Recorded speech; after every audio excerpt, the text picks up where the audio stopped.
Hello everyone, Superior Bridge Defender here. Welcome back to another video. In today's video, I'm going to be trying to find out who General Tozen could be in history. Who is General Tozen, you may ask? Well, don't worry. Tozen made and sent me a video that explains everything about himself. Now, I haven't seen the video yet, but if there's anyone I trust more than myself in this shit land full of mosquitoes and poisonous trees, it's Tozen. Now, I know he would never... Who among you dares to face me? You are a raider, legendary. I am sorry I was not here sooner. I was delayed.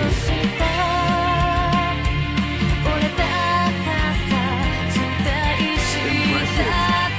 I will enjoy this. Only the Emperor's champion is a greater sword fighter than I.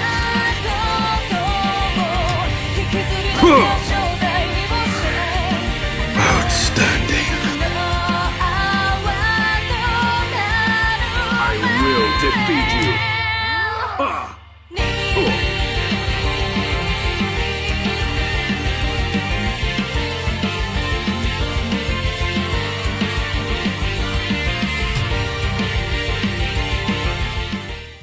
Well, that was disappointing, but now I know why Tozen lost. He was watching too much anime. Before we talk about the history of Tozen, we must first look at the lore. I will enjoy this.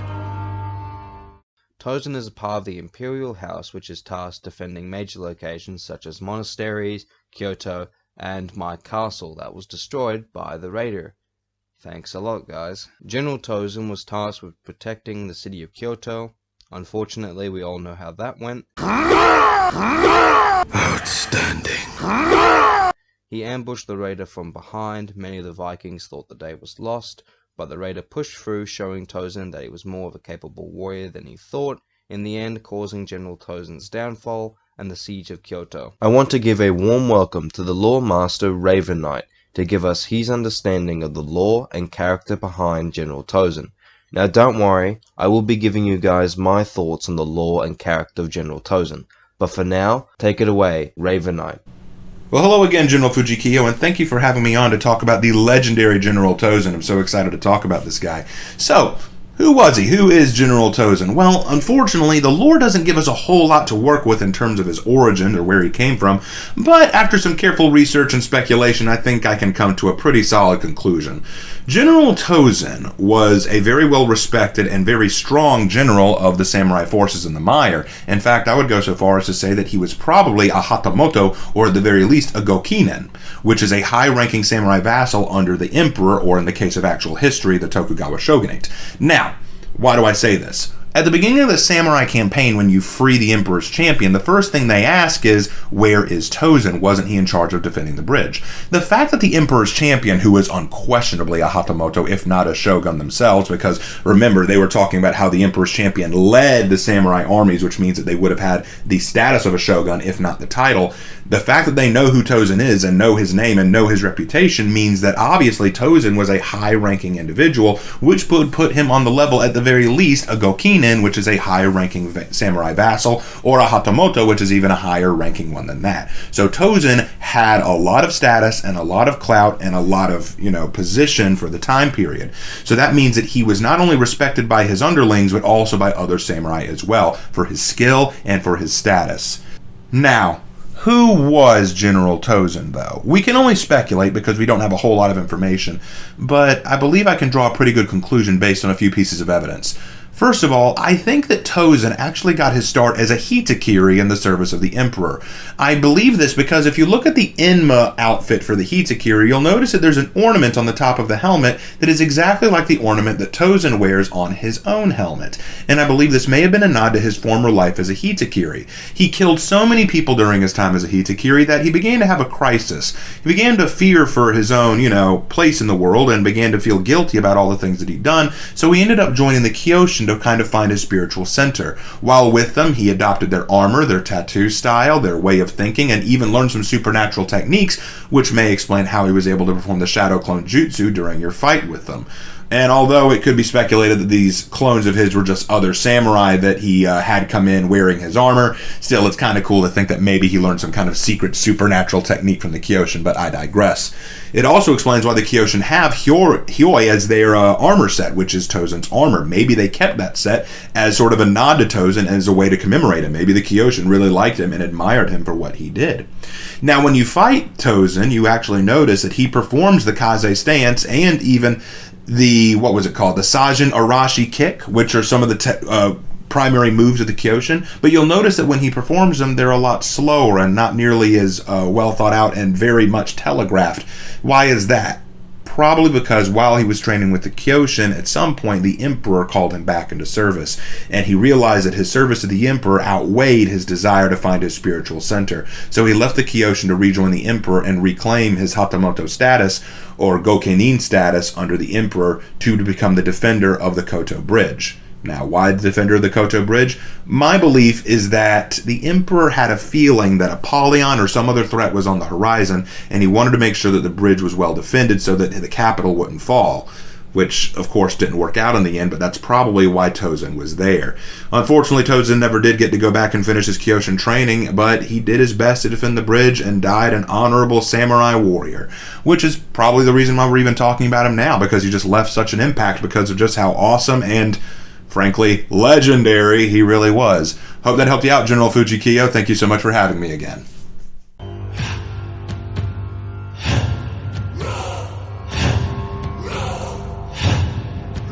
General Tozen does seem to be an honorable warrior, but doesn't mind to use distractions and cheap tricks, like cloning himself like his favorite anime character Naruto. Shadow Clone Jutsu!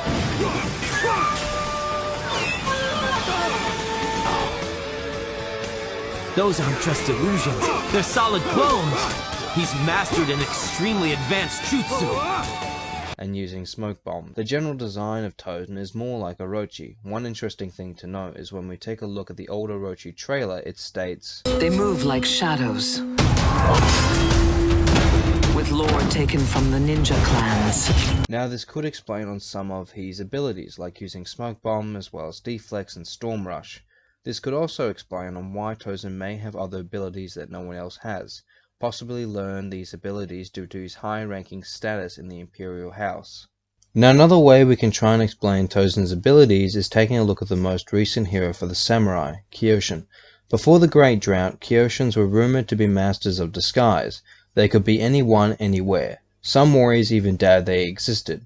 Yet the great cataclysms and new conflicts in Heathmoor forced the Kyoshin to leave their temple. While many warriors chose between good and evil, the Kyoshins are devoted to keep the balance of nature and will join any side to achieve their goal. It's unknown if Tozen is a Kyoshin or not, or just an Orochi who learnt extra abilities. It's also unclear if Tozen had Kyoshins dress up like him to fight the raider, or if he had some magical type of powers. I'll leave that one up to you to decide. Now let's talk about gameplay. I have a special guest to talk about that issue. Please welcome Slenderous. Hello everybody, Slenderous here to talk about Tozen, or rather his moveset. But I'm going to be skipping the clone part, because what I really want to talk about is at the last part of the mission, where you get to duel him in one-on-one with Raider, because that's the best part where you get him to showcase all of his abilities. And the first one that I really want to talk about is the full guard. In the story mode, the way Tozen's full guard works is not like a usual one. It is in fact an auto parry, which means that it's directly stronger than the usual one that Kyoshin has. I mean, at least in 1v1s or ganks, because it also has the capacity to parry unblockables, but it probably wouldn't work to parry externals. So it's not like it's a direct upgrade. Because you know, when you're ganking someone with Kyoshin, you know, they may try to hit your teammate, external you're not able to parry that attack, and that's why Kyoshin is so good in ganks, because he can just sit there in full guard and block all the externals and punish the enemy. With Tozen's guard, that doesn't really work, because, I mean, in theory, even if you're sitting in that auto parry full block, you shouldn't be able to parry externals. So that's the counterbalance. It's definitely an interesting way to do full blocks, and I can totally see this being added to the game. The second ability I want to talk about is the way he attacks. If you remember fighting Tozen in the story mode, Tozen has an infinite chain of lights and heavies, where the heavies seem to be very awkwardly delayed, which makes them hard to parry. And while in reality they're just slow, it makes me think if What if we gave Orochi or Kyoshin an ability where he gets to delay his heavies like Centurion, right? Like Centurion's neutral charge heavy, where it doesn't really become unblockable, it just makes it way harder to parry because it's delayed. But you get that in an infinite chain of heavies where, yeah, you can just sit there and block everything, but you're going to be taking chip damage. Would also be cool to pair this up with that punch through feat, would give that feat an actual use. And I mean, it's a brand new way to make a mix-up, kinda. And lastly, I want to talk about the kick. Now, we all know that Tozen's kick got translated into Kyoshin as a neutral bash opener that deals 12 damage, but I always really liked how it works in the story mode. I mean, not exactly, but I always like the idea of a slower kick that knocks the opponent away and deals stun, like a get off me tool, right? Which is exactly the way that Tozen uses it in the story. You also have to consider that a kick that automatically knocks the enemy to the ground would of course be very, very useful in ganks, and probably not a very good idea to have it from neutral. But I don't know, maybe as a parry punish, where if you want to run away from the enemy and you land a parry, you can just kick them, take a bit of their stamina, run away. Would fit Orochi a lot, to be honest. It could also have different effects depending on the opponent's stamina. Like maybe this kick drains a lot of stamina, but it doesn't really do much. But if the enemy is already out of stamina and you kick them, then it works like Jang Jung's choke, where it knocks the enemy to the ground and you get a big punish. I don't know. But Tozen definitely has a lot of really special abilities that got lost when he was translated into Kyoshin. It just goes to show that there's still a lot that you can do with For Honor. Anyway, that's all for now. Thank you for having me. Looking at Tozen's armor, I believe it to be Nanban do Gusaku armor, made on the basis of late European armor. European armor was brought into Japan through trade with Spain and Portugal in the 16th century with the introduction of firearms. The Japanese would in fact imitate those suits of armor designed to deflect bullets and began production of them in Japan, which they currently called Nanban, meaning Southman Barbarian. Now unfortunately for Tozen, he didn't download the DLC pack to get him the metal version of his armor, as well as the gunpowder expansion.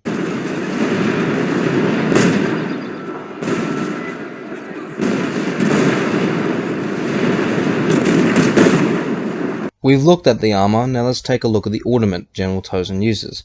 It seems to be an Oni. Oni are known for their superhuman strength and have been associated with powers like thunder and lightning, along with their evil nature manifesting in their lust for murder and cannibalism.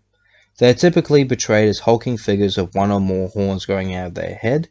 They are typically described with red, blue, black or yellow colored skin, wearing loincloths of tiger print and carrying an iron kanabo.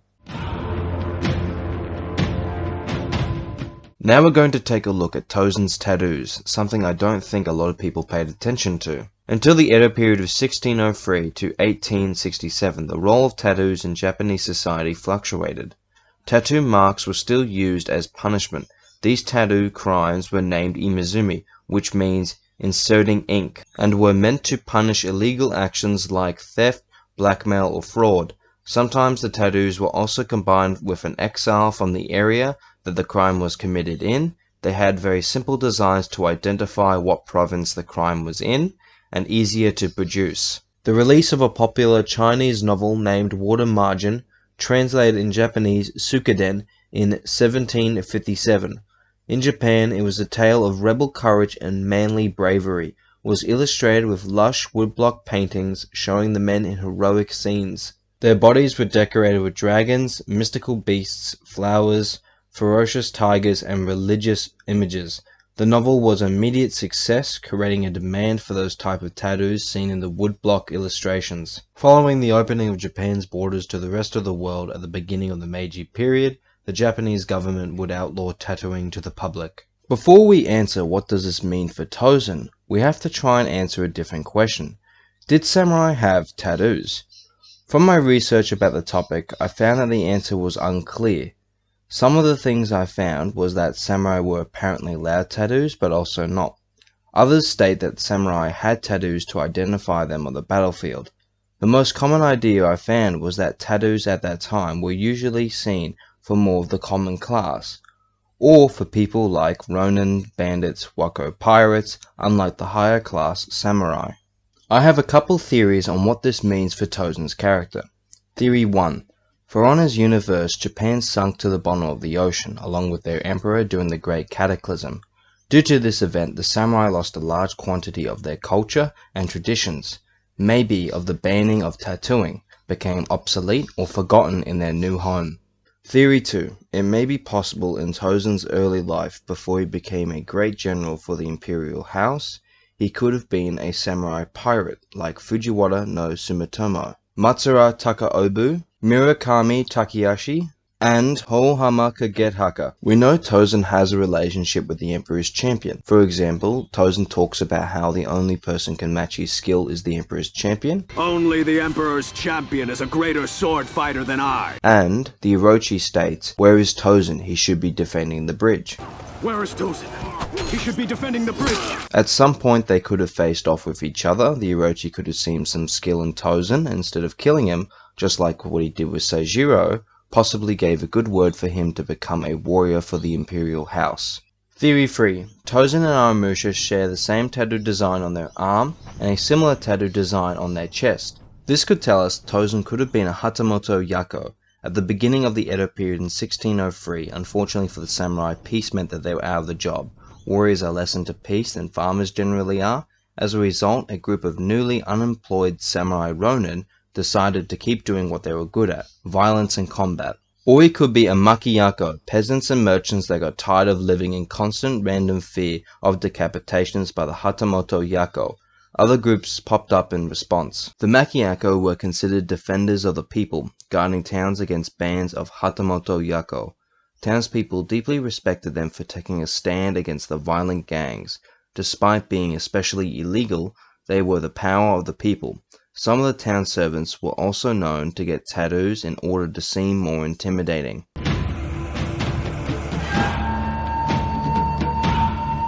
We're going to be taking a deep dive into Tozen's tattoo designs and trying to find out if they have any type of meaning, or we could try and figure out some type of story that may belong to Tozen. The first tattoo we're going to be taking a look at is on the right shoulder. It appears to be a tiger fighting either a dragon or a koi. Now this tattoo could be referencing two things. The first thing it could be referencing is Koyama's carp, is a legend about a carp that persevered and finally miraculously crossed a waterfall. Thereupon it transformed into a spiritual dragon. The other reference could be the dragon fighting the tiger. One will not dominate the other, just as the forces of yin and yang balance each other in the universe. Moving on to the left shoulder, the same tattoo design that Onimusha shares. Well, I'll be looking at that instead because it's too hard to tell with kyoshin. We can clearly see a honya and some type of geisha or lady. Now, a geisha are unique groups in Japan. They are traditional Japanese performers who act as hostesses during meals, banquets, and other fancy high-quality Japanese style restaurants, or Japanese hotels performing classical instruments and dances. A honya. There were once a human woman who was consumed by jealousy and transformed into a demoness. The name honya also referenced to a special type of demon mask used in No theater. I have two theories on what this tattoo design could mean for Tozen. My first theory is that Tozen could have fallen in love at one stage in his life with a geisha. Now the geisha was madly in love with Tozen, and she believed that he may have been sleeping around with other geisha or finding other women. In her jealousy, she became a honya, where unfortunately Tozen would find this out sooner or later, and realizing this is either his mistake or felt with guilt, had to unfortunately kill her. In his sadness, he decided to get a tattoo to remember what she was and what she became in the end, as a warning to himself if he ever found another partner. Now my other theory is that this could actually be a reference to Tozen's jealousy towards the Emperor's champion. If you remember what he says about the Emperor's champion when he's fighting the raider, Only the Emperor's champion is a greater sword fighter than I. They also used the same weapon design.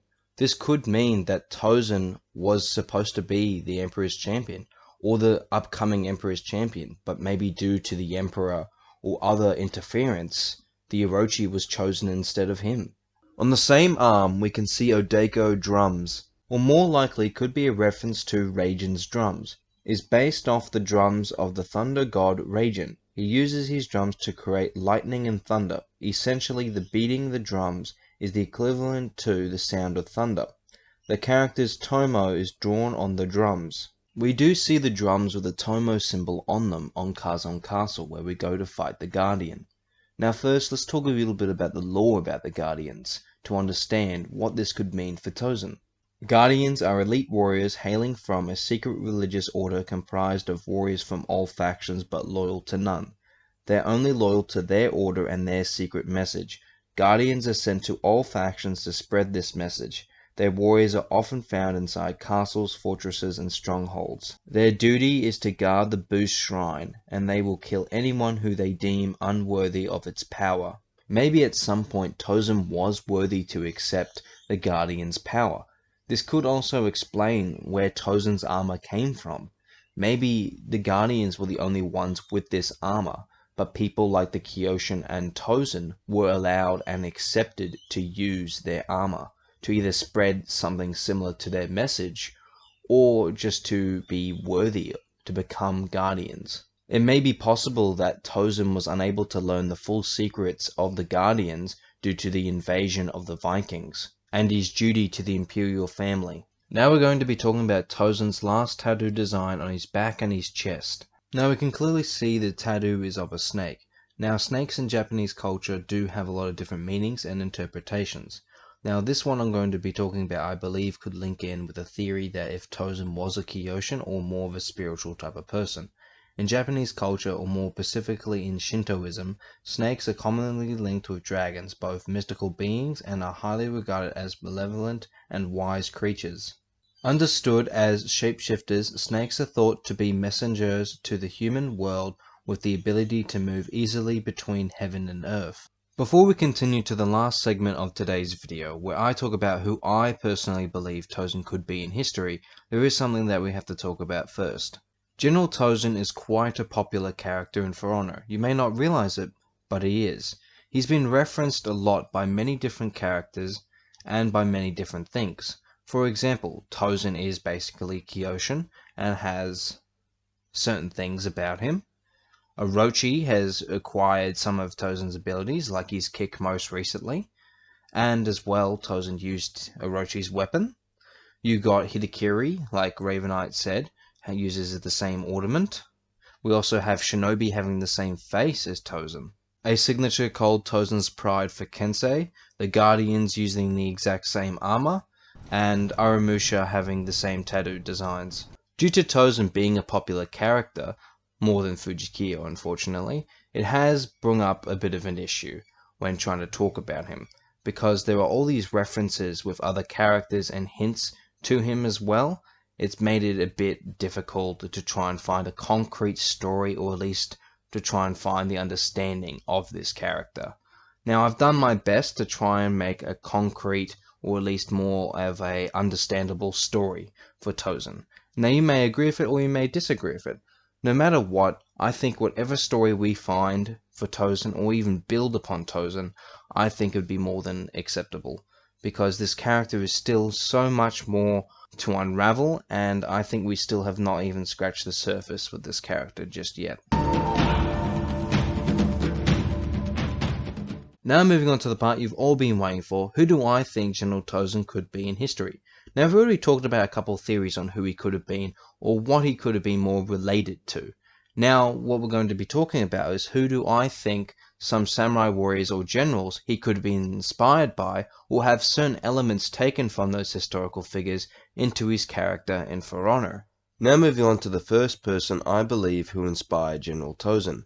Hattori Hanzo, also known as Demon Hanzo, was a famous shinobi of the Sengoku era, who served the Takagawa clan as a shinobi, credited with saving the life of Takagawa Ieyasu and helping him to become the ruler of United Japan. He is often a subject of different portrayals in modern popular culture. Hanzo is also known as an expert tactician, master sword fighter, and is also believed Hattori Hanzo wrote the book of Shinobi Hiden in 1560. He often returned to the Iga province, home of the Hattori family. At the age of 16, his first battle was a nighttime attack during the siege of Uga Castle. At the time, he commanded several Iga ninja. In 1584, Hattori Hanzo continued to serve his lord with 100 men under his command. After Nobuhasu was accused of treason and conspiring by Oda Nobunaga He was then ordered to commit seppuku by his father Ieyasu. Hanzo was called in the act as an official second to end Nobuyasu's suffering, but refused to take the sword on the blood of his own lord. Ieyasu valued this loyalty after hearing Hanzo's ordeal and said even a demon can shed tears. Historical sources say that the last several years of his life he served as a monk.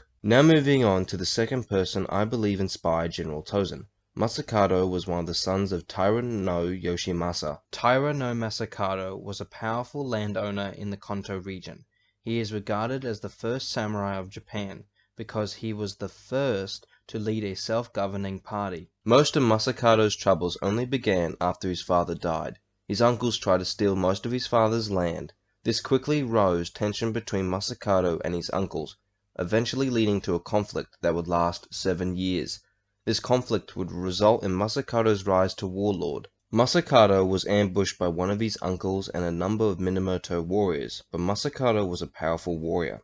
He quickly defeated them, and then took this revenge by burning their lands and ravaging the countryside, becoming an enemy of the state, as well as Masakado was boldly claiming that he was Japan's new emperor. Masakado is described as over 7 feet tall. His corporeal form was of all iron, and he had 2 pupils in his left eye. He was also accompanied on the battlefield by 6 other warriors of identical appearance. No one could discern which one was the real Masakado. Though intimidated by Masakado's impressive form, while in his court, Hidezato falls in love with one of Masakado's concubines, who tells him that Masakado has a weak point below the ear, and that only his true form casts a shadow. Hidezato of course fires an arrow at the weak point, and the real Masakado is slain, as the other shadow Masakados disappear. Masakado's ally Fujiwara no Hidesato and some of his own relatives were convinced by the government to take his head. On the 14th day of the 2nd month of 1940 CE, they attacked during the night and ambushed and quickly defeated the rebels. Masakado's men were outnumbered 10 to 1. Masakado was beheaded and betrayed by his friends and family. The head was brought back to Kyoto to display in the East markets as a message to would-be rebels. But the story would continue on as he would become a vengeful spirit. Now moving on to the last person I believe inspired General Tozen. Benkei was a Japanese warrior monk who lived in the later years of the Heian period. Benkei lived a variant life, first becoming a monk, then a mountain ascetic, and then a rogue warrior.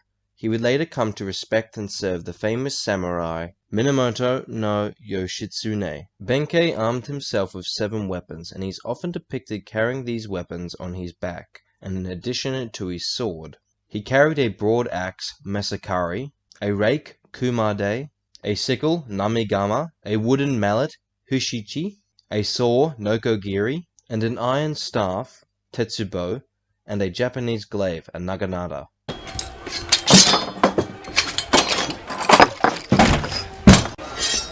Jet, pack it up. What? I just put the... In the end, Benkei and Yoshitsune were encased in the castle of Kuromagawa, as Shitsune retreated to the inner keep of the castle to commit ritual seppuku. On his own, Benkei stood guard on the bridge in front of the main gate to protect Yoshitsune.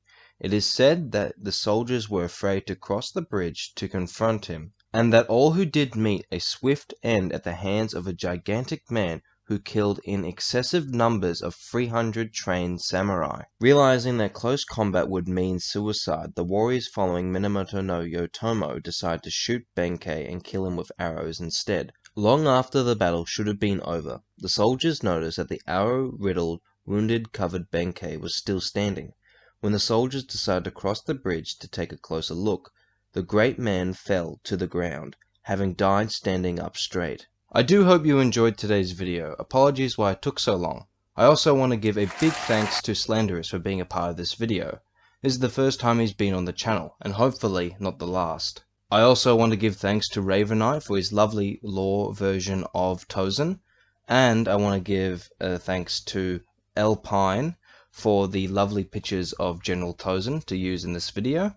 I also want to give a big thanks to Tozen's biggest fan for making funny and hilarious memes of him. Besides that, I do hope you enjoyed today's video, and I hope to see you again some other time. With that out of the way, I'll see you next time, and don't forget to like and subscribe. Please, I do need it.